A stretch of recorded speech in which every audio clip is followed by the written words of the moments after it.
Welcome to learn CS with Selvi channel. நம்ம சேனலில் PGTRB syllabus வைஸாக இப்போ டிபிஎம்எஸ் சீரிஸ் போயிட்டுருக்குங்க. அந்த வரிசையில் நம்ம இன்றைக்கி பார்க்க போகிற கான்செப்ட் என்னென்னா கொரி ப்ராசஸிங் அண்ட் ஆப்டிமைசேஷன். இந்த டிபிஎம்எஸ்ங்கிறது not only PG TRB, common syllabus for NET SET college TRB college courses படிச்சுட்டு இருக்கவங்களுக்கு எல்லாருக்குமே நம்ம சேனல் ரொம்பவே யூஸ்ஃபுல்லாக இருக்குங்க. வீடியோ புதுசாக பார்க்குறவங்க சப்ஸ்கிரைப் பண்ணி லைக் பண்ணிக்கோங்க. அடுத்தடுத்த வீடியோஸ் போடுறதுக்கு எங்களுக்கு ரொம்பவே மோட்டிவேஷனலாக இருக்கும். வாங்க இன்றைக்கான கான்செப்ட் போயிடலாம். ஸோ கொரி ப்ராசஸிங் அண்ட் ஆப்டிமைசேஷனில் என்ன பார்க்க போகிறோம் அப்படின்னா, ஒரு கொரி கொடுக்கணும்னா அது எப்படி கம்பைல் ஆகுது, எப்படி எக்ஸிக்யூட் ஆகுது அப்படிங்கிறத பார்க்க போகிறோம். கொரி ப்ராசஸிங் அப்படின்னா என்னென்னா, ஹை லெவல் கொரிஸை வந்து convert to the low level எக்ஸ்பிரஷனாக கன்வெர்ட் பண்ணுறது அப்படின்னு சொல்கிறாங்க. ஸோ எப்படி வந்து ஒரு ஹை லெவல் லாங்குவேஜ் ப்ரோக்ராமை வந்து எக்ஸிக்யூட் பண்ணி அவுட்புட் கிடைக்கும் போது கம்பைலர் வருவாங்களோ அதே மாதிரி ப்ரொசீஜர் தான் கொரிக்குமே நடக்குது. இப்போ நீ கொரி அப்படின்னு நம்ம கொடுக்குறது வந்து ஹை லெவல். ஸோ அதை எக்ஸிக்யூட் பண்ணும்போது என்னவா மாற்றும் அப்படின்னா, லோ லெவல் எக்ஸ்பிரஷனை மாற்றி சிபியூவில் போயிட்டு டிடிஎல் கமாண்ட் மூலமாக அந்த எக்ஸாம்பிளுக்கு ஒரு செலக்ட் கொரி கொடுக்குறோன்னு வச்சுக்கோங்களேன். அந்த செலக்ட் கொரியை வந்து என்ன பண்ணோம் அப்படின்னா, கம்பைலர் செக் பண்ணும் ஃபஸ்ட்டு. ஸோ கரெக்டாக வந்து எழுதியிருக்காங்களா, சிண்டெக்ஸ் மிஸ்டேக் இல்லாமல் இருக்கிறாங்களா, நெக்ஸ்ட் பார்த்தீங்க சிமாண்டிக் எரர் இல்லாமல் இருக்கிறாங்களா அப்படிங்கலாம் செக் பண்ணிவிட்டு அதை வந்து லோ லெவலாக கன்வெர்ட் பண்ணிவிட்டு, ஸோ அது மேட்ச் ஆகுதா, இந்த செலக்ட் கொரி கொடுத்துருக்கோம் இல்லையா, அதில் கொடுத்துருக்க டேபிள் இருக்குதா ஆல்ரெடி, ஸோ அந்த டேபிளில் போய் செக் பண்ணி அந்த டேபிள் அந்த டேட்டா வந்து ஃபெச் பண்ணி எடுத்துகிட்டு வந்து காமிக்கிற வரைக்கும் உள்ள ப்ராசஸ் தான் வந்து என்ன சொல்லுவாங்கன்னா கொரி ப்ராசஸிங். ஸோ கொரி ஸ்டார்ட் பண்ணி நம்ம கொடுக்குறதுல இருந்து நமக்கு நடுவில் வந்து நமக்கு டேரெக்டாக ஆன்சர் கொடுக்குற வரைக்கும் நடுவில் நடக்கிற ப்ராசஸ் தான் என்னென்னா கொரி ப்ராசஸிங் சொல்கிறோம். ஸோ அப்படி கொரி ப்ராசஸிங் பண்ணும்போது அது ரொம்ப சீக்கிரமாக பண்ணணும், ஆப்டிமைசிங்காக பண்ணணும், அக்யூரேட்டான ரிசல்ட் கொடுக்கணும். ஸோ அதுவும் இதோட இம்பார்ட்டன்ட் கான்செப்டில் வரும். ஸோ இது வந்து என்னென்னா basic understanding of relational algebra and file organisation. பேசிக்காக ஒரு ரிலேஷனல் அல்ஜிப்ரா ஆப்ரேஷன் கொடுக்குறோம், அந்த ஃபைல் ஆர்கனைசேஷனில் போய் அது அந்த டேபிள் எங்கே இருக்குன்னு தேடி அந்த மோர் தென் ஒன் டேபிளை ஃபெச் பண்ணி நமக்கு ரிசல்ட் கொடுக்குது இல்லையா. ஸோ இதை கூட நம்ம ஞாபகம் வச்சுக்கலாம். இதுதான் வந்து கொரி ப்ராசஸிங்கோட ஒரு மெயினான டயக்ராம்னு எடுத்துக்கலாம். ஸோ இப்போ வந்து யூசர் வந்து என்ன பண்ணுறாங்க அப்படின்னா, ஒரு கொரி கொடுக்குறாங்க. ஸோ கொரின்னு எடுத்துக்கோங்க, இல்லைனா இப்போ வந்து கூகுள் குரோம்லையோ இல்லை சாட் ஜிபிடிலையோ நீங்கள் ஒரு கொஷின்ஸ் கேட்குறீங்க இல்லையா, ஸோ அதுதான் எடுத்துக்கோங்க சர்ச் பண்ணுற கண்டென்ட். ஸோ அது வந்து என்னென்னா கொரி கம்பைலருக்கு போகும்.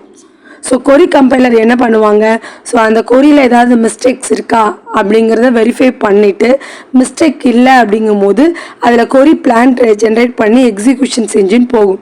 ஸோ இந்த எக்ஸிக்யூஷன் என்ஜின்ஸில் வந்து என்ன பண்ணுவாங்க அப்படின்னா, இந்த கொரி அப்ளிகேஷன்லேயே வந்து டிரான்சாக்ஷன் மேனேஜர் இருப்பார், டிடிஎல் கம்பைலர் இருப்பாங்க. ஏன்னா நம்ம இங்கே டிஎம்எல் கமெண்ட்ஸ் கொடுக்குறோம் அப்படின்னா ஏதோ ஒரு கொரிஸை வந்து ஃபெச் பண்ணி எடுக்கிறோம்.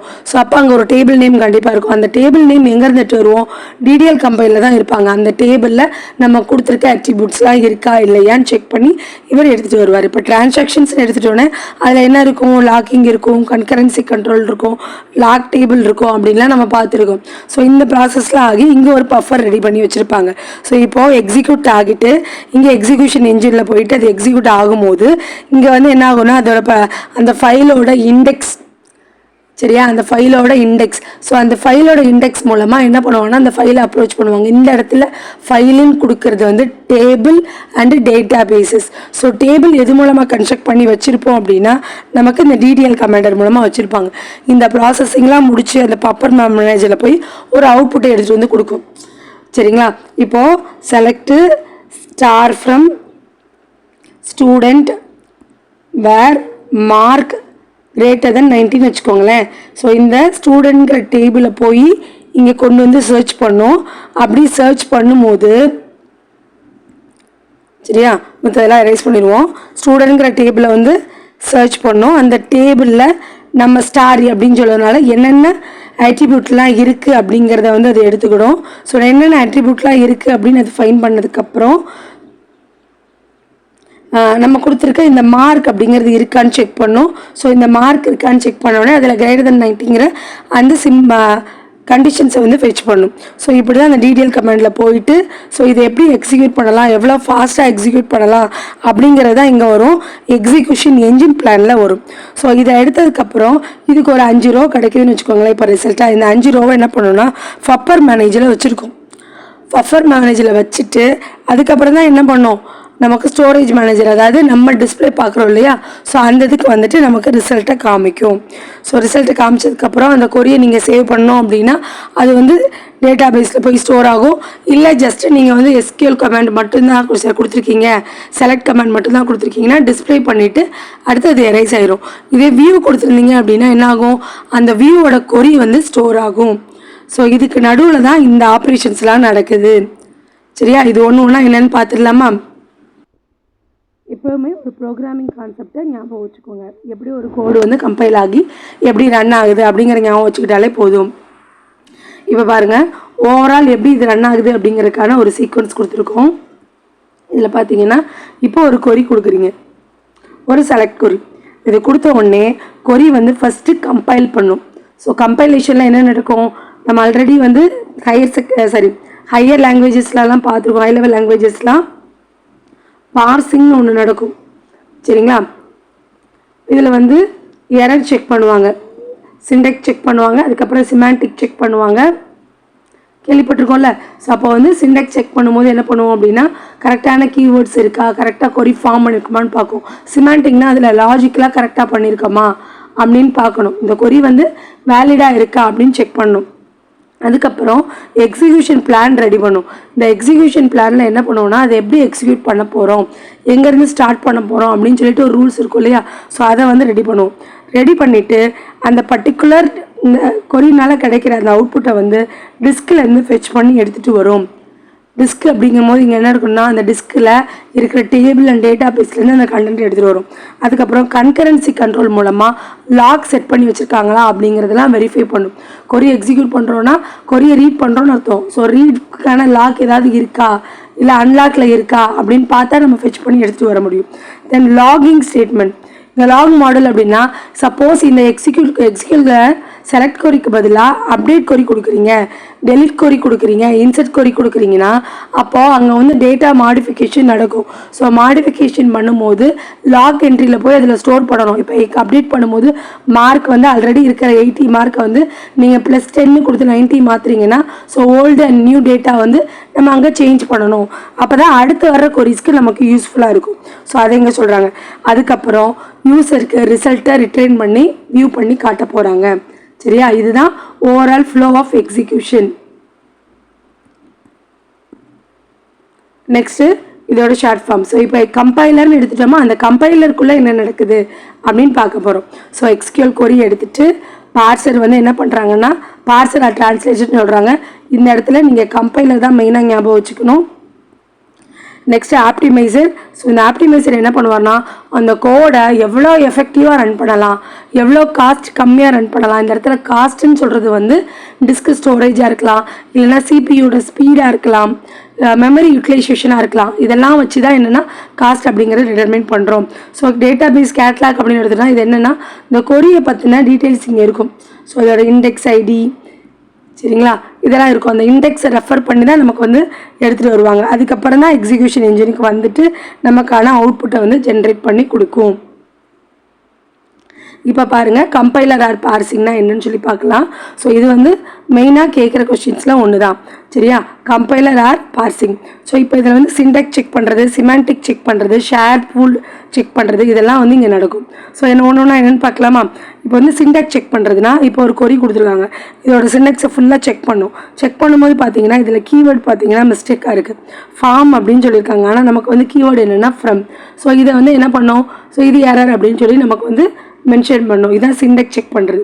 நெக்ஸ்ட்டு சிமாண்டிக் செக் பண்ணுறது அப்படின்னா அந்த பர்டிகுலர் டேபிள் இருக்குல்ல, என்ன டேபிள் இங்கே கொடுத்துருக்கோம், எம்ப்ளாயின்னு ஒரு டேபிள் கொடுத்துருக்கோம். இந்த டேபிள் ஆக்சுவலாக இருக்கா இல்லையா டேட்டா பேஸில் இருந்துச்சுன்னா தான் நம்ம கொரி என்ன பண்ண முடியும், எக்ஸிக்யூட் பண்ண முடியும். இல்லை அப்படின்னா இஸ் தட் நாட் எக்ஸிட் அப்படின்னு சொல்லி கொடுத்துருவோம். ஸோ இதான் சிமாண்டிக் செக். ஒரிஜினலாகவே அந்த டேபிள் இருக்கா இல்லையா அப்படின்னு செக் பண்ணுறது. நெக்ஸ்ட்டு ஷேர்ட் பூல் அப்படின்னு எடுத்துட்டோம்னா cache code during the execution. நமக்கு கொரிக்கு மட்டும் இல்லை, ப்ரோக்ராமிங் லாங்குவேஜ்லையுமே கேஷ் கோடுன்னு ஒன்று இருக்கும். ஸோ இதில் என்ன பண்ணுவாங்கன்னா இண்டெக்ஸ் வைஸாக நம்மளோட கொரிஸை ஃபுல்லாக ஸ்டோர் பண்ணி வச்சுட்டே வருவாங்க. சப்போஸ் வந்து ரிப்பீட்டட் கொரி வருது அப்படின்னா ஒவ்வொரு டைமையும் போய் அதை கம்பைல் பண்ணாமல் டேரெக்டாக அந்த ஆன்சரை எக்ஸிக்யூட் பண்ணி கொண்டு வந்துடும். ஃபெச் பண்ணி வச்சுருக்கோம். ஃபார் எக்ஸாம்பிள் என்னென்னா கேட்ச் மெமரி மாதிரி தான் இந்த இடத்துல கேட்ச் டேபிள் அப்படிங்கிறது.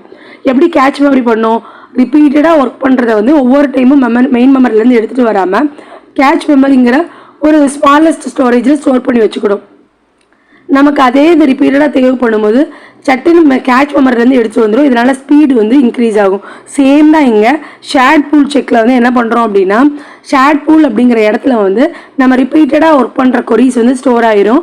ஸோ அதோட அவுட்புட்டோட ஸ்டோர் பண்ணிடுவோம். அப்போ வந்து ரிப்பீட்டடாக அதை செக் பண்ணும்போது ஷேர்ட் பூலில் இருக்குது அப்படின்னா அதை எடுத்து வந்து டக்குன்னு நமக்கு ஆன்சர் கொடுத்துரும். ஸோ இதில் வந்து ஆப்டிமைசேஷன்ஸ் வந்து ரொம்ப யூஸ் ஆகுது. ஏன்னா ஃபாஸ்ட்டாக எக்ஸிக்யூட் ஆகிடுது இல்லை. கேட்ச் அப்படிங்கிறது இதில் நல்லா ஞாபகம் வச்சுக்கிறோம். கேட்ச் கான்செப்ட்டும் இந்த ஷேர்ட் பூல் செக் கான்செப்ட்டும் இங்கே வந்து மெயினாக வந்து ஈக்குவலாக இருக்கும். அடுத்து ஆப்டிமைசேஷன்ஸ். ஸோ ஆப்டிமைசேஷன் வந்து எது தான் பண்ணும் அப்படின்னா டிஎம்எல் கொரீஸை தான் பண்ணும். டிடிஎல் கொரீஸில் போய் ஆப்டிமேஷன் பண்ணிட்டு இருக்காது. ஏன்னா டிடிஎல் கமெண்ட்ஸ் வந்து என்ன பண்ணுவோம்னா ஒரு டேபிளில் க்ரியேட் பண்ணுறது, டேட்டா பேஸ் க்ரியேட் பண்ணுறது, தென் அதில் எப்படி வந்து டேபிள்ஸோட ஸ்ட்ரக்சரை சேஞ்ச் பண்ணுறது, ஆல்டர்னேட் பண்ணுறது, இப்படி தான் நம்ம பார்த்துருப்போம். ஸோ அங்கே ஆப்டிமைசேஷன் தேவையில்லை. ஸோ டிஎம்எல் கொரீஸில் தான் நம்ம நிறைய செலக்ட் வந்து யூஸ் பண்ணுவோம்.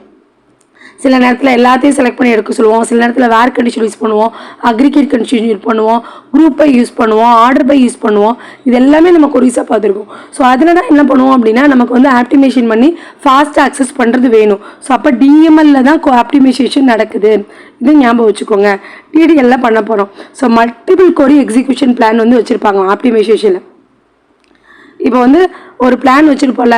ஸோ இந்த பிளான் ஏ வந்து ஃபெயிலியர் ஆயிடுச்சுன்னா பிளான் பி செய்யணும், பி ஃபெயிலியர் ஆயிடுச்சுன்னா சி பண்ணணும் அப்படின்னு வச்சுருப்போம்ல. அந்த மாதிரி நிறைய கொரீஸ் பிளான் வச்சுருப்போம். ஸோ அதில் எந்த கொரி பிளான் யூஸ் பண்ணோன்னா ஃபாஸ்ட்டாக நமக்கு வந்து ரிசல்ட் கிடைக்கும் அப்படின்னு செக் பண்ணி எடுக்கிறது தான் இந்த ஆப்டிமைசேஷனாக ஒர்க்கு. ஸோ இது வந்து டேட்டா பேஸ் கேட்லாக்கும் இந்த இடத்துல வந்து தேவை. ஸோ எங்கே இண்டெக்ஸில் ஸ்டோர் பண்ணியிருக்காங்க, எது மூலமாக இதை வந்து ஃபெச் பண்ணி எடுத்தோன்னா ஈஸியாக நமக்கு ஆன்சர் கிடைக்கும் அப்படிங்கிறது எல்லாமே கொடுக்கறது தான் இந்த ஆப்டிமைசேஷனோட ஒர்க்கு. பாருங்க, கொரி ஆப்டிமைசேஷன் எடுத்துக்கிட்டோம் அப்படின்னா process of choosing a most efficient strategy to execute the query. எந்த ஸ்ட்ராட்டஜியில் கொரி எக்ஸிக்யூட் பண்ணோன்னா ஃபாஸ்ட்டாக நமக்கு கிடைக்கும். So many different way of execution. So அதில் பெஸ்ட் எடுக்கணும். ஸோ இதில் பெஸ்ட் வந்து எப்படி சூஸ் பண்ணுவீங்க அப்படின்னா minimize the response time. Response times வந்து என்னது அதிகமாகாமல் மினிமைஸாக இருக்கணும். Reduce the resource usage. Disk வந்து யூஸ் பண்ணுறது, சிபியூ சைக்கிள் இதெல்லாம் கம்மியாக இருக்கணும். Then select the best execution plan. Optimise the complex operation, joint, nested queries, aggregate queries, group by queries, இதெல்லாம் என்ன பண்ணுறோம் காம்ப்ளெக்ஸ் கொரின்னு சொல்லுவாங்க. இதெல்லாம் ஈஸியாக ப்ராசஸ் பண்ணி எடுத்துகிட்டு வரணும். இப்போ கொரி ஆப்டிமைசேஷனில் பார்த்தீங்க அப்படின்னா ரெண்டு டைப் இருக்குது. ஒன்று heuristic optimization, another one is cost based optimization. So கியூரியாஸ்டிக்கில் வந்து எந்த சப்டைப்பும் கிடையாது. காஸ்ட்டில் வந்து பார்த்தீங்கன்னா ஸ்டாட்டிக், டைனமிக் அப்படின்னு சொல்லிட்டு ரெண்டு சொல்கிறாங்க. ஸோ இதில் கியூரியாஸ்டிக் பேஸ்ட் அப்படின்னு எடுத்துட்டோம்னா ஃபிக்ஸட். ஆல்ரெடி என்ன பண்ணிடுறாங்க அப்படின்னா இப்படி தான் பண்ண போகிறோம் அப்படின்னு ஒரு ரூலை வந்து ஃபேஸ் பண்ணி வச்சுக்கிறாங்க. ஆல்ரெடி வந்து ஒரு செட் ஆஃப் ரூல்ஸ் வச்சுக்கிறாங்க. ஸோ அல்ஜிப்ரேக் டிரான்ஸ்ஃபர்மேஷன் ரூல்ஸ், சரிங்களா. ஸோ இதில் வந்து ப்ரீ டிஃபைன் ரூல்ஸ் இருக்கும். இப்போ அல்ஜிப்ரேக் டிரான்ஸ்ஃபர்மேஷன்னா இப்போ யூனியனாக இப்படி தான் பண்ணணும், இன்டகிரேஷனாக இப்படி தான் பண்ணணும், செட் டிஃப்ரென்ஸாக இப்படி தான் பண்ணணும், ப்ரீவியஸாகவே ரூல்ஸ் செட் பண்ணி வச்சிடறோமா. ஸோ அந்த மாதிரி கொரீஸை வந்து என்ன சொல்லுவாங்கன்னா கியூரியாஸ்டிக் பேஸ்ட் ஆப்டிமைசேஷன் சொல்லுவாங்க. ஃப்ரீ டிஃபைன்டாகவே இதில் ரூல்ஸ் இருக்கும். ஸோ இப்படி தான் இதை ரன் பண்ணணும்னு சொல்லிட்டு ஸோ அதை தான் வந்து கியூரியாஸ்டிக்னு சொல்கிறோம். ஸோ இதில் பார்த்தீங்க அப்படின்னா செலெக்ஷன் பிஸ்டோன் அப்படின்னா apply the selection as early as possible. இப்படி தான் செலெக்ஷன் பண்ணுறோன்னு முன்னாடியே வந்து டிஃபைன் பண்ணிடுறோம். ப்ரொஜெக்ஷனும் அப்படி தான். ஸோ அன்னெசரியாக இருக்கிற காலம் வந்து டெலிட் பண்ணிவிட்டு நமக்கு எந்த காலம் வேணுமோ அந்த காலம் மட்டும் எடுத்துருவோம். ஸோ இதில் வந்து ஃபுல் அண்ட் ஃபுல்லு கியூரியாஸ்டிக்கில் வந்து நீங்கள் அல்ஜிப்ரேக் கான்செப்டே யூஸ் பண்ணிக்கோங்க. Next replace the cartesian products. So cartesian ப்ராடக்ட்ஸை ரீப்ளேஸ் பண்ணிவிட்டு அதுக்கு பதிலாக ஜாயின் கண்டிஷன்ஸை வந்து யூஸ் பண்ணுவாங்க. கார்ட்டீசியன் ப்ராடக்ட்ஸில் என்ன பண்ணுவோம், ஸோ ஆல் த பாசிபிள் எடுத்துகிட்டு வந்துடுவோம். ஜாயினில் என்ன பண்ணுவோம் அப்படின்னா ஸோ அதில் ஈக்குவலாக இருக்கிறத மட்டும் எடுத்துகிட்டு வருவோம். ஸோ இதனால் நம்பர் ஆஃப் ரோஸ் வந்து என்ன பண்ணுன்னா குறையும். Perform the most restrictive selection first. எதுக்கெல்லாம் இதெல்லாம் செலெக்ஷனில் வராது அப்படின்னு ரெஸ்ட்ரிக்ட் பண்ணியிருக்கோமோ அதை ஃபஸ்ட்டு கிளியர் பண்ணிவிட்டு அதுக்கப்புறம் செலெக்ஷன் ரூல் பண்ணலாம் அப்படின்னு சொல்கிறாங்க. இதை தான் கியூரியாஸ்டிக் பேஸ்ட் ஆப்டிமைசேஷன் சொல்கிறோம், சரிங்களா. ஃப்ரீ டிஃபைண்டாக வச்சுக்கிட்டு அது எவ்வளோ எஃபெக்டிவாக நம்ம வந்து ரன் பண்ணலாம் அப்படின்னு சொல்லிட்டு பார்க்குறோம். ஸோ இதுவே காஸ்ட் ஓரியன்ட், காஸ்ட் பேஸ்ட் கொரி ஆப்டிமைசேஷன்னா ஸோ இது வந்து ஸ்டாட்டிஸ்டிக்கல் ரூல்ஸ் வந்து ஃபாலோ பண்ணுவாங்க. ஸோ இதில் வந்து எத்தனை வந்து ரோ வருது, இதில் என்ன இண்டெக்ஸ் அவைலபிள் இருக்குது, என்ன வந்து கண்டிஷன்ஸ் யூஸ் பண்ணியிருக்காங்க அப்படிங்கிறதெல்லாம் செக் பண்ணி cost of all possible plan எதிலெல்லாம் பிளான் பண்ணி காஸ்ட் வந்து லோ காஸ்ட் கொண்டு வரலாம். இந்த இடத்துல காஸ்ட் அப்படிங்கிறது நாட் அ மணி. ஸோ இங்கே பாருங்கள் IO event input output cost. Input output காஸ்ட்னால் டிஸ்கை வந்து நீங்கள் எவ்வளோ டைம் வந்து கம்மியாக யூஸ் பண்ணுறீங்க, சிபியூ எவ்வளோ கம்மியாக யூஸ் பண்ணுறீங்க, CPU cost. So comparison and computation எவ்வளோ கம்மியாகுது, memory usage and network cost. இந்த கொரியை டிஸ்ட்ரிபியூஷன் பண்ணும்போது அதுக்கு நடக்கிற ஸ்பீடு. ஸோ இதெல்லாம் வச்சு தான் நம்ம வந்து இந்த காஸ்ட் பேஸ் கொரி ஆப்டிமேஷன் சொல்கிறோம். ஸோ இதெல்லாம் கம்மியாக இருக்குது அப்படின்னா காஸ்ட் கம்மியாக இருக்குன்னு அர்த்தம். இதெல்லாம் அதிகமாக இருக்குது அப்படின்னா காஸ்ட் அதிகமாக இருக்குன்னு அர்த்தம். நம்ம சூஸ் பண்ணும்போது லோயஸ்ட் காஸ்ட்டை தான் நம்ம சூஸ் பண்ணணும். ஸோ அப்போ காஸ்ட் பேஸ் அப்படின்னா இதுதான். இந்த 4 என்னன்னு தெரிஞ்சு வச்சுக்கோங்க. இதுலேருந்து கூட கொஷின்ஸ் அரைஸ் ஆகிறதுக்கு நிறையவே சான்சஸ் இருக்குது. ஸோ இதில் பாருங்கள், இதில் ஸ்டாட்டிக் டைனமிக்னு இருக்குது. ஸ்டாட்டிக் என்ன அப்படின்னா ஃபிக்ஸட். ஸோ ஒரு கொரி வந்து என்ன பண்ணுறாங்கன்னா, ஸோ ஃபிக்ஸ்டாக இருக்குது. Optimisation perform before the execution பண்ணுறதுக்கு முன்னாடி இந்த கொரிக்கு இந்த ஸ்டாட்டிக் இந்த காஸ்ட் வந்து இப்படி இருந்தால் கரெக்டாக இருக்கும் அப்படின்னு சொல்லி முன்னாடியே டிஃபைன் பண்ணிடுறாங்க அப்படின்னா அது ஸ்டாட்டிக்கு. டைனமிக்னா என்னென்னா, அந்த கொரி ரன் பண்ணிட்டு இருக்கும் போது புதுசாக என்ன பண்ணலாம்னா இந்த எக்ஸிக்யூஷன் பண்ணலாம்னு ஐடியா பண்ணி ரன் பண்ணி கொடுக்குறாங்க அப்படின்னா அதை வந்து டைனமிக்னு சொல்லுவாங்க. ஃபார் எக்ஸாம்பிள், இப்போ select star from table name கொடுத்துட்றோம் அப்படின்னா ஜஸ்ட் அந்த டேபிள் நேமில் இருக்கிற எல்லா ரோவையும் ஃபெச் பண்ணி எடுக்கிறோம். ஸோ அதுக்கு பெருசாக நீங்கள் பிளான் பண்ண வேண்டாம். பட் இந்த இடத்துல group by condition, aggregate condition, order by இருக்குது அப்படின்னா ஸோ அதை எப்படி ஃபெச் பண்ணி கொடுக்கலாம், அதுக்கான எக்ஸிக்யூஷன் ரோ என்ன அப்படிங்கிறத அப்பப்போ டைனமிக்கலாக சேஞ்ச் பண்ணி அதுக்கான ஆன்சர் கொண்டு வர்றது தான் என்ன சொல்கிறாங்கன்னா டைனமிக் காஸ்ட் ஆப்டிமேஷன் சொல்கிறாங்க. ஸோ அதுக்கப்புறம் எக்ஸிக்யூஷன் என்ஜின். ஸோ முடிஞ்சிருச்சு, என்ன பிளான்லாம் நீங்கள் கண்டுபிடிச்சிட்டிங்கன்னா எக்ஸிக்யூஷன் என்ஜினுக்கு வந்துடும். ஸோ இப்போ எக்ஸிக்யூஷன் என்ஜினில் பார்த்தீங்கன்னா இப்படி ஒரு கொரி இருக்குது அப்படின்னா ஸோ இதில் தான் என்ன பண்ணுவாங்க, பிளானை வந்து ஜென்ரேட் பண்ணி அந்த கம்பைலர் கொடுக்கும். ஸோ இதை வந்து அக்சஸ் ஸ்டூடெண்ட் டேபிள் அக்சஸ் பண்ணணும், read the matching record CSC அப்படிங்கிற ரெக்கார்டை ரீட் பண்ணணும், நெக்ஸ்ட் வந்து யூசருக்கான ரிசல்ட்டை பப்ளிஷ் பண்ணணும். இதுதான் எக்ஸிக்யூஷன் என்ஜினோட ஒர்க்கு. ஸோ ஃபஸ்ட்டு என்ன பண்ணுவோம், இந்த கொரி இருக்குன்னா இந்த கொரியோட டேபிள் அக்சஸ் பண்ணணும். அதில் இருக்கிற மேட்சிங் ரெக்கார்டு, அதில் வேர் கண்டிஷன் கொடுத்துருக்காங்களா, குரூப் பை கண்டிஷன் கொடுத்துருக்காங்களா, ஆர்டர் பை கொடுத்துருக்காங்களான்னு பார்த்து அதை ரெடி பண்ணணும். தென் வந்து ரிசல்ட்டை வந்து யூசருக்கு கொடுக்கணும். ஸோ இதில் என்னென்ன ரெஸ்பான்சிபிலிட்டியாக இருக்குது அப்படின்னு பார்த்தோம்னா, எக்ஸிக்யூட் த ரிலேஷனல் ஆப்ரேஷன் வந்து அதை எக்ஸிக்யூட் பண்ணணும், ரெக்கார்டை வந்து ஃபெச் பண்ணி எடுக்கணும், ஜாயின் டேபிள் பண்ணணும், செலெக்ஷன் ப்ரொஜெக்ஷன் வந்து பண்ணணும். ஸோ இதெல்லாம் தான் இதோட ரெஸ்பான்சிபிலிட்டி. ஓவரால் கொரி எக்ஸிக்யூட் பண்ணுறது இதுதான், எக்ஸிக்யூட் என்ஜின் தான் பண்ணுது.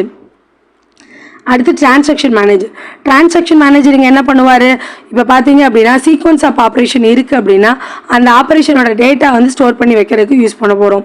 இங்கே பார்த்தீங்கன்னா ஒரு அப்டேட்டு, என்ன அப்டேட்னா அக்கௌண்ட் நம்பர் 1ல் வந்து பேலன்ஸை வந்து 1000 வந்து டிக்ரீஸ் பண்ணுறோம், அக்கௌண்ட் நம்பர் 2ல் வந்து பேலன்ஸ் 1000 வந்து இன்க்ரிமெண்ட் பண்ணுறோம். ஸோ இதோட ரெஸ்பான்சிபிலிட்டி என்னது, டிரான்சாக்ஷனை ஸ்டார்ட் பண்ணி இதை வந்து எக்ஸிக்யூட் பண்ணுறோம், அதுக்கப்புறம் எக்ஸிக்யூட் பண்ணதை கமிட் பண்ணுறோம். சம்டைம் என்னவும் நடக்கலாம்னா அபார்ட்டும் நடக்கலாம். ஸோ இதுக்கு நடுவில் ஏசிஐடி ப்ராப்பர்ட்டிஸை நம்ம என்ன பண்ணுறோம் அப்படின்னா என்ஷூர் பண்ணுறோம். ஸோ அட்டாமிக்கு, கன்சிஸ்டன்சி, ஐசோலேஷன், டியூரபிலிட்டி எல்லாம் கரெக்டாக இருக்கா அப்படின்னு என்ஷூர் பண்ணுறோம். இது வந்து எதில் நடக்குது, டிரான்சாக்ஷன் மேனேஜரில் நடக்குது. டிரான்சாக்ஷன் மேனேஜர் இருந்தாலும் என்ன இருக்கணும், லாக் அண்ட் ரெக்கவரி இருக்கும். லாக்கிங்னா என்னென்னா ஸ்டோர் பண்ணி வைக்கிற இடம், நீங்கள் பண்ணுற ஒவ்வொரு ஆக்ஷனையும் ஸ்டோர் பண்ணி வைக்கும். ஸோ அப்படி ஸ்டோர் பண்ணி வச்சா தான் ரெக்கவர் நம்மளால் பண்ண முடியும். இப்போ பாருங்கள், பிஃபோர் அப்டேட் முன்னாடி 5000 ஆன்சர் இருக்குன்னா, ஆஃப்டர் அப்டேட்க்கு அப்புறம் 4000 ஆன்சர் இருக்குன்னா ஓல்டு அண்டு நியூ அப்படின்னு சொல்லிட்டு 2 டேட்டாவுமே ஸ்டோர் பண்ணி வச்சுக்கிட்டே வருவாங்க. ஸோ அப்போ வந்து லாக் என்ட்ரின்னு எடுத்தோன்னா டிரான்சாக்ஷன் 1ஓட ஓல்டு வேல்யூ 5000, நியூ வேல்யூ 4000. இதில் பார்த்தீங்க அப்படின்னா ரீட் அகேட் லாகிங் அப்படின்னு ஒரு கான்செப்ட் இருக்கும். ரீட் அகேட் லாகிங்னா இப்போ கமிட் ஆகிருக்கு அப்படின்னா நமக்கு என்ன ஆன்சர் வரும், 4000 வரும். சப்போஸ் அபார்ட் ஆகிடுச்சுன்னா என்ன ஆன்சர் வரும், 5000 வரும். இதுதான் ரீட் அகேட் லாகிங். ஸோ இந்த ரீட் அகேட் லாகிங்கில் வந்து மெயினாக வந்து அந்த ரீடை வந்து என்ன பண்ணுறோம், ஓவர் ரைட் பண்ணுறோமா, அதே மாதிரி ஃபெச் பண்ணி எட்டு வரணுமா, இந்த மாதிரி ப்ராசஸ்லாம் இதில் நடக்கும். அதுக்கப்புறம் and operation, redo operation, crash recovery. So ஃபுல்லாகவே என்னென்னு நான் கமிட் பண்ணிவிட்டேன், அதுக்கப்புறம் வந்து என்ன ஆயிடுச்சு சிஸ்டம் வந்து கிராஷ் ஆகிடுச்சு அப்படின்னா நம்ம ஆல்ரெடி ஸ்டோர் பண்ணியிருக்கிறத ரெக்கவர் பண்ணி எடுக்கிறது. ஸோ இதெல்லாம் என்னதில் வரும்னா லாகிங் கான்செப்டில் வந்துடும். ஸோ அடுத்து பார்த்தீங்க அப்படின்னா கன்கரன்சி கண்ட்ரோல். டிரான்சாக்ஷன்ஸ் இருந்தாலே என்ன இருக்கும், கன்கரன்சி கண்ட்ரோல் இருக்கும். ஆல்ரெடி இந்த வந்து தனியாகவே ஒரு சப்ஜெக்ட் ஒரு டாப்பிக்காக வந்து நம்ம பார்த்துருக்கோம். இதில் பாருங்களா யூசர் ஏ யூசர் பின்னு இருக்குனாங்கன்னா யூசர் ஏல என்ன பண்ணுவாங்கன்னா பேலன்ஸ் வந்து 1000 டிக்ரீஸ் பண்ணுறோம், யூசர் பியில் பேலன்ஸ் வந்து 1000 வந்து இன்க்ரீஸ் பண்ணுறோம். ஸோ இதில் வந்து என்ன பண்ணுறோம் அப்படின்னா கன்கரன்சினா இது அட் அ டைமில் நடக்குது. ஸோ ஏவும் வந்து ஒர்க்கை நடத்திட்டுருக்காரு, பியும் நடத்திட்டுருக்காரு. அப்படி இருக்கும்போது நம்ம இந்த வேலையை எப்படி பண்ண போகிறோம், சரியா? அதான் வந்து கன்கரன்சி கண்ட்ரோல். ஸோ இதில் வந்து ஐசோலேஷன் வந்து நமக்கு மெயினாக தேவை, சீரியலைசபிலிட்டி வேணும், டெட்லாக் ஹேண்ட்லிங் வேணும், லாக் மேனேஜ்மெண்ட் வேணும். ஸோ இந்த 4 வச்சு தான் என்ன பண்ண முடியும், கன்கரன்சி கண்ட்ரோல் படிச்சிருப்போம். ஸோ இப்போ இதோட ஃபுல் டாபிக் வேணும் அப்படின்னா பிளேலிஸ்ட்டில் இருக்குது. ஸோ இங்கே மேலேயே நான் வந்து அட்டாச் பண்ணுறேன். கன்கரன்சி கண்ட்ரோல்ஸ் பற்றி ஃபுல் டீட்டெயில் இருக்கும், செக் பண்ணி பார்த்துக்கோங்க. நமக்கு லாக் டேபிள் லாக்கில் வந்து எத்தனை டைப் இருக்குது அப்படின்னு எல்லாமே டீட்டெயில்டாக பார்த்தோம். ஸோ இங்கே பார்த்தீங்கன்னா ரீட் ஒன்லினா என்னதுன்னா ஷேர்டு லாக்னா ரீட் ஒன்லி, எக்ஸ்க்ளூசிவ் லாக்னா என்னது ரைட் ஒன்லி, ரைட் மட்டும் பண்ணிக்கலாம், ரீட் ஒன்லினா ரீட் மட்டும் பண்ணிக்கலாம், சரியா? ஓவராலாக வந்து என்னென்னு பார்த்துடலாம். இதில் வந்து இந்த பஃபர் இதுக்கெல்லாம் வந்து தனியாக எக்ஸாம்பிள்லாம் கொடுக்கல, ஜஸ்ட்டு என்னென்னு மட்டும் தெரிஞ்சு வச்சுக்கோங்க. கொரி கம்பைலர்னா என்ன பண்ணுவோம், பார்சிங் பண்ணுவோம், ஆப்டிமைசேஷனை எக்ஸிக்யூட் கொரி பிளானை எக்ஸிக்யூட் பண்ணுறது, டிரான்சாக்ஷனாக மேனேஜர் டிரான்சாக்ஷன்ஸ், லாகிங் அப்படின்னாலே ரீடு அண்டு கான்செப்ட் வந்து, கன்கரன்சினா மெயின்டைன் த ஐசோலேஷன், இல்லை அப்படின்னா இந்த இடத்துல என்ன எடுத்துக்கலாம், சைமல்டேனியஸாக ஒர்க் பண்ணுறது எடுத்துக்கலாம். லாக் டேபிள் ஸ்டோர் த லாக்ஸை வந்து எப்படி வந்து ஸ்டோர் பண்ணுறோம் அப்படிங்கிறது. டிடிஎல் கம்பைலர்னா கிரியேட்டு ஆல்டரு ட்ராப் அப்படிங்கிறத பண்ணும். மெட்டா டேட்டா அப்படின்னு எடுத்துட்டோம் அப்படின்னா டேட்டா அபவுட் டேட்டா. ஸோ இதுக்குன்னு ஒரு இண்டெக்ஸ் கிரியேட் பண்ணி அந்த டேட்டா எங்கே இருக்குது அப்படின்னு செக் பண்ணி பார்க்குறது. So index file record managers. So ஓவராலாக அந்த ரெக்கார்டை எங்கே ஸ்டோர் பண்ணி வச்சுருக்கோம். ஸோ இன்பிட்வீனில் கிடைக்கிற அந்த ரிசல்ட்டை ஸ்டோர் பண்ணுறது ஃபப்பர் மேனேஜர். ஃபப்பர் அப்படிங்கிறது என்னென்னா கேட்ச் த பேஜஸ், அப்பப்போ கொண்டு வர்ற அந்த ஷேர் போல்டு இந்த மாதிரி ஒர்க்கெல்லாம் வந்து பார்க்குறது வந்து பஃபரு. ஸ்டோரேஜ் மேனேஜர்னா read write disk space. So நீங்கள் ரீட் ரைட் பண்ணுறது எல்லாமே டிஸ்க் ஸ்பேஸில் ஸ்டோரேஜ் பண்ணி வைக்கிறது. ஓவரால் ஸ்டோரேஜ் அப்படிங்கிறது பர்மனெண்ட்டாக டேட்டா பேஸை ஸ்டோர் பண்ணி வைக்கிறது. இதுதான் query processing and optimization. So இதில் கொஞ்சம் கொஷின்ஸ் பார்க்கலாம். Which of the following help the optimizer to estimate the cost. Cost estimate பண்ணுறதுக்கு எதெல்லாம் யூஸ் ஆகுது, கன்ஸ்ட்ரெயின்ட் செக் பண்ணுறதா, வியூஸா, ஸ்டாட்டிஸ்டிக்ஸா, ஃபாரின் கீஸா அப்படின்னு பார்த்தோன்னா கொரி ஆப்டிமைசர் அப்படின்னு கொடுத்ததுனால ஆன்சர் கண்டிப்பாக என்னவா இருக்கும், ஸ்டாட்டிஸ்டிக்ஸ். பர்டிகுலர் ஸ்டாட்டிஸ்டிக்ஸை வச்சு தான் கொரி ஆப்டிமைசர் எந்த பிளான் வந்து எஃபெக்டிவாக இருக்குன்னு நம்ம கொண்டு வர முடியும். ஸோ ஆன்சர் வந்து ஸ்டாட்டிஸ்டிக். ஓகேவா?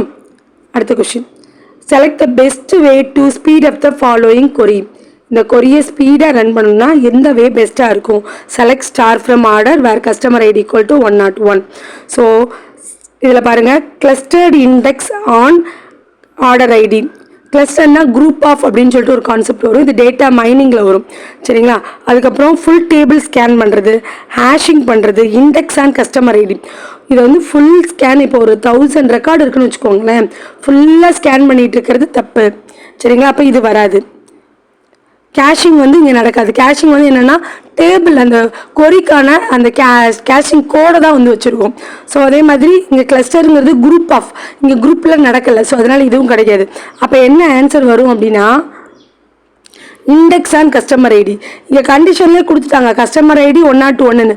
ஸோ டேரெக்டாக 101 எங்கே இருக்குதுன்னு பார்த்து அதோட ப்ராசஸ் போயிடலாம். டேரெக்டாக 101ஓட இண்டெக்ஸ் எங்கே இருக்குதுன்னு செக் பண்ணி அது மூலமாக போகணும். ஓவரால் சர்ச் பண்ணிட்டு இருந்தோம்னா ஃபாஸ்ட்டாக பண்ண முடியாது, சரியா? இதான் வந்து இண்டெக்ஸ் ஐடியோட மெயின் கான்செப்ட். ஸோ ஆன்சர் வந்து index and customer ID. Which operation is most expensive in the term of IO. Most expensive இதில் எது வந்து கொஞ்சம் ரொம்ப நேரம் எடுத்துக்கணும், ரொம்ப வந்து என்னது இப்போ எக்ஸிக்யூஷனுக்கான டைம் எக்ஸஸ் பண்ணும் அப்படின்னு எடுத்துக்கிறது. ஜாயினு, செலெக்ஷனு, ப்ரொஜெக்ஷன், இண்டெக்ஸ் ஸ்கேன். இப்போ தான் பார்த்தோம் இண்டெக்ஸ் ஸ்கேன் வந்து ரொம்ப ஃபாஸ்ட். செலெக்ஷன் ப்ரொஜெக்ஷனும் என்னது அப்படின்னா ஜஸ்ட் எந்த ரோ எந்த காலம்னு எடுத்துகிட்டு வருது. ஜாயின் கண்டிஷன் தான் நிறைய நேரம் எடுத்துக்கணும். ஏன்னா மோதல் ஒன் டேபிளை எடுத்து அதில் அவங்க கொடுத்துருக்க கண்டிஷன் படி மேட்ச் பண்ணி ஜாயின் பண்ணி எடுத்துகிட்டு வரணும். ஸோ இப்போ ஆன்சர் வந்து என்னென்னு பார்த்தீங்க அப்படின்னா ஜாயின் தான் ஆன்சர். ஆன்சர் பார்த்தீங்கன்னா ஜாயின். இப்போ 2 கொஷின் உங்களுக்கு கொடுத்துருக்கேன். கார்ட்டீசியன் ப்ராடக்ட் வந்து அவாய்டட், எதை அவாய்ட் பண்ணு, எதனால் அதை அவாய்ட் பண்ணுறோம் அப்படிங்கிறதுக்காகவும். ஏன்னா நம்ம அங்கே கொரி ஆப்டிமேஷனில் பார்த்தோம் இல்லையா, கார்ட்டீசியன் ப்ராடக்ட் வந்து அவாய்ட் பண்ணிவிட்டு ஜாயினை கொடுக்க போகிறோன்னு. ஸோ அது எதனால் அப்படின்னு ஒரு கொஷின் இருக்குது. ஸோ அடுத்து, which rule based optimization strategy reduce the both IO and CPU cost? So எது மூலமாக வந்து IO அண்ட் CPU காஸ்ட்டை குறைக்கலாம் இந்த இருக்கிற ஆப்ஷன் மூலமாக அப்படின்னு கேட்டிருக்கு. இது ரெண்டும் உங்களுக்கு ஹோம்ஒர்க்கு. இதோட ஆன்சர் வந்து கமெண்ட்டில் கண்டிப்பாக கொடுங்க. ஸோ கொடுத்தீங்கன்னா தான் உங்களுக்கு நீங்கள் எந்த அளவுக்கு வந்து அண்டர்ஸ்டாண்ட் பண்ணியிருக்கீங்க, வீடியோ ஃபுல்லாக பார்க்குறீங்களா, யூஸ்ஃபுல்லாக இருக்கான்னு எனக்கு தெரியும். ஸோ வீடியோ யூஸ்ஃபுல்லாக இருந்துச்சு அப்படின்னா ஒரே ஒரு லைக் கொடுத்துருங்க, கண்டிப்பாக கமெண்ட் கொடுங்க, சரிங்களா? ஸோ இதனால் வந்து எனக்கு அடுத்தடுத்த வீடியோஸ் போடுறதுக்கு ரொம்ப யூஸ்ஃபுல்லாக இருக்கும். நம்ம இப்போ பார்த்தீங்கன்னா டிஎம்எஸ் சீரீஸில் இன்னும் ஒரே ஒரு டாபிக் தான் இருக்குது. அந்த டாபிக் முடிஞ்சதுக்கப்புறம் ப்ரீவியஸ் இயர் கொஷின்ஸை வந்து கம்மிங் சண்டே டிஸ்கஸ் பண்ண போகிறோம். ஸோ டெய்லி வந்து ரெகுலராக வாட்ச் பண்ணுங்கள். ஸோ நெக்ஸ்ட் வந்து என்ன பண்ணலாம் அப்படிங்கிறத கமெண்டில் கொடுங்க. பைத்தான் எடுக்கலாமா, ஓஎஸ் எடுக்கலாமா, நெட்வொர்க் எடுக்கலாமா, C++ எடுக்கலாமா அப்படின்னு உங்களோட சஜஷன்ஸையும் கமெண்ட் பண்ணல கொடுங்க. Thank you. See the next class.